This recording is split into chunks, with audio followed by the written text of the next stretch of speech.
Bueno, ahora vamos a volver un poco a lo que sería el menú datos, que sería lo que les contaba antes, la primera parte del proceso de investigación, por así decirlo, y en la cual podemos hacer operaciones, procesamientos que no implican una modificación de la base de datos, sino su configuración, su seteo, su ordenamiento, por así decirlo.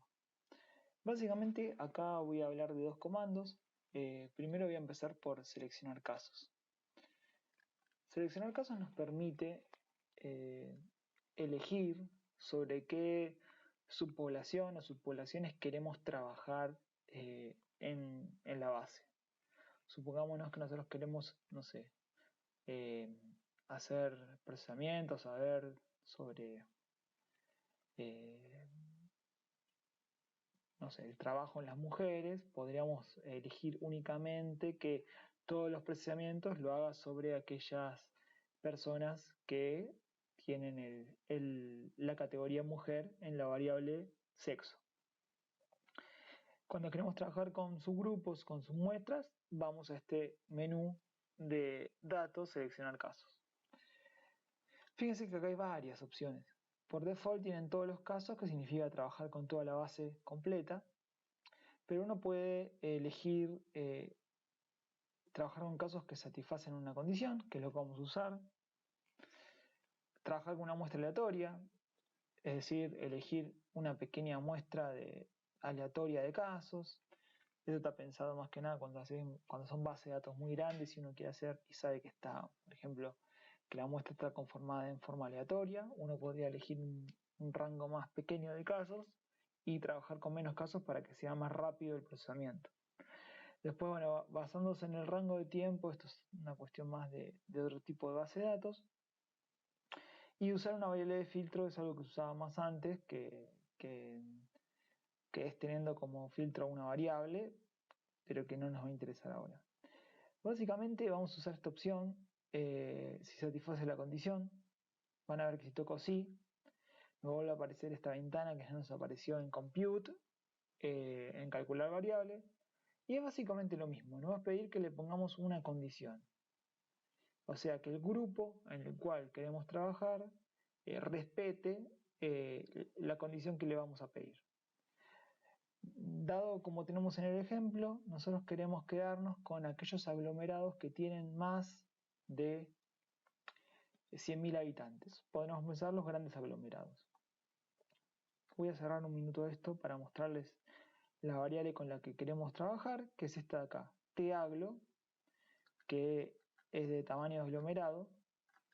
Y fíjense que las categorías son 1, más de 500.000, 2, de 100.000 a 500.000, 3, 500.000 a 100.000, sí, perdón, 50.000 a 100.000, y 2, de 2.000 a 50.000. Nosotros vamos a querer trabajar con las categorías 1 y 2, ¿se entiende? Porque queremos los aglomerados más grandes. Entonces vuelvo a datos, seleccionar casos, y acá voy a ir a si satisface la condición.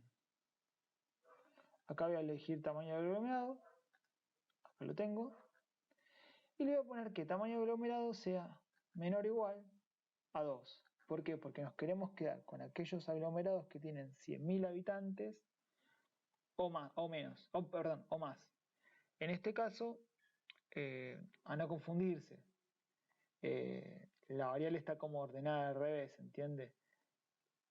A más habitantes, menor número de categorías, ¿entiende? 1 es los aglomerados de más de 500.000 habitantes y 4 son los de 2.000 habitantes, ¿entiendes? Hay que a veces darse cuenta de eso, que a veces está al revés.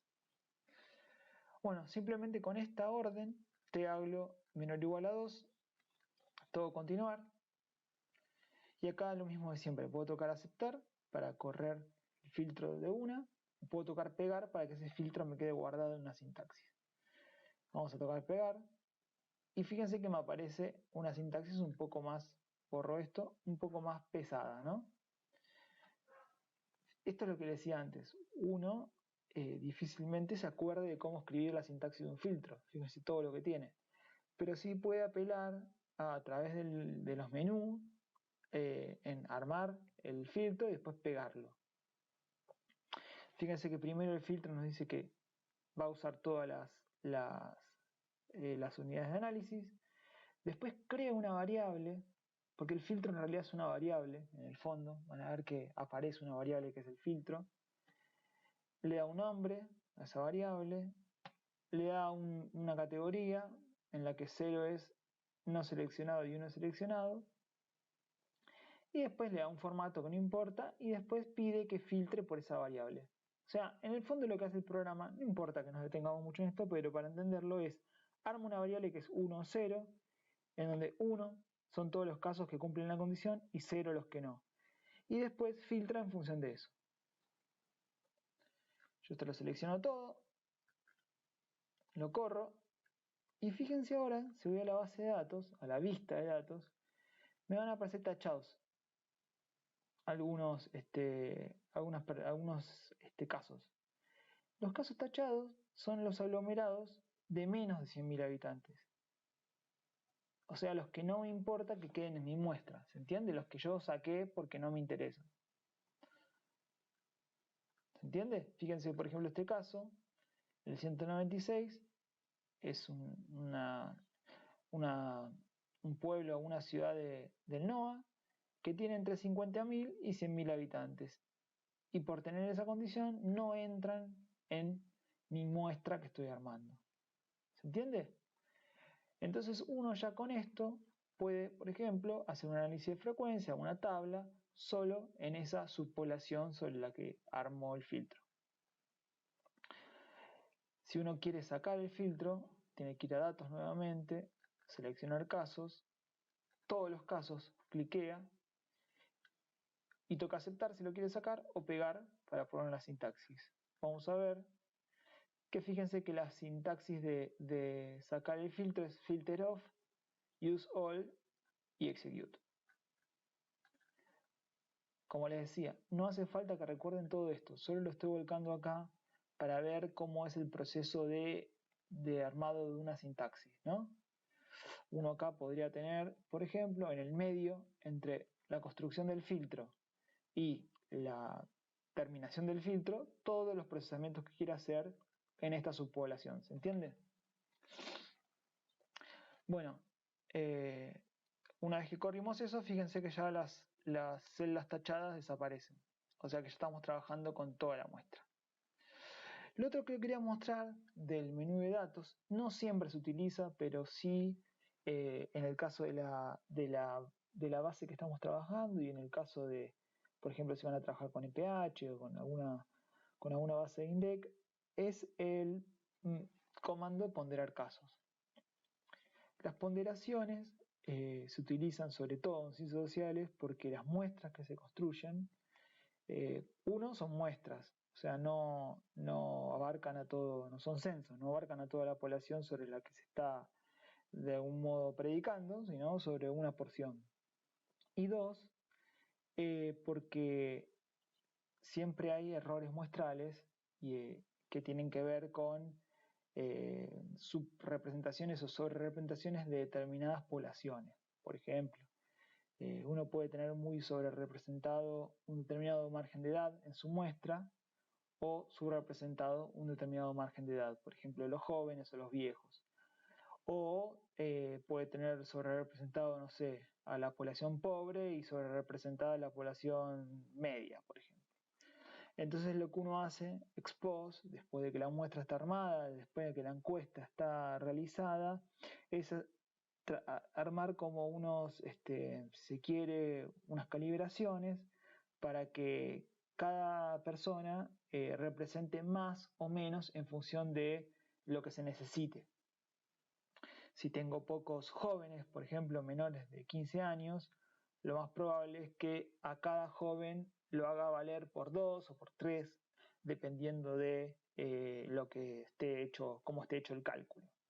Entonces, ponderar casos nos permite mejorar de algún modo o representando de una manera más realista la muestra que tenemos. Fíjense que acá la ENES tiene una variable que se llama fcalib3, factor de calibración, que lo que hace es eso, corrige de algún modo la muestra y además expande la muestra al universo sobre el cual estamos trabajando, que en este caso son los aglomerados de más de 2.000 habitantes. Fíjense, por ejemplo, que el caso 915 vale en realidad por 682 casos. ¿Se entiende? En cambio, el 259 vale por 67 casos. Bueno, esto es muy sencillo. Siempre hay que hacerlo al momento de ya hacer el análisis de los datos. Antes no hace falta. Vamos a ir también a ponderar casos, acá lo último. Y únicamente con poner el factor de calibración de este lado como variable de frecuencia, tocar aceptar, ya la muestra se va a ponderar. Fíjense que va a aparecer en algún lado acá, fíjense, ponderación activada, significa que estamos trabajando con un ponderador.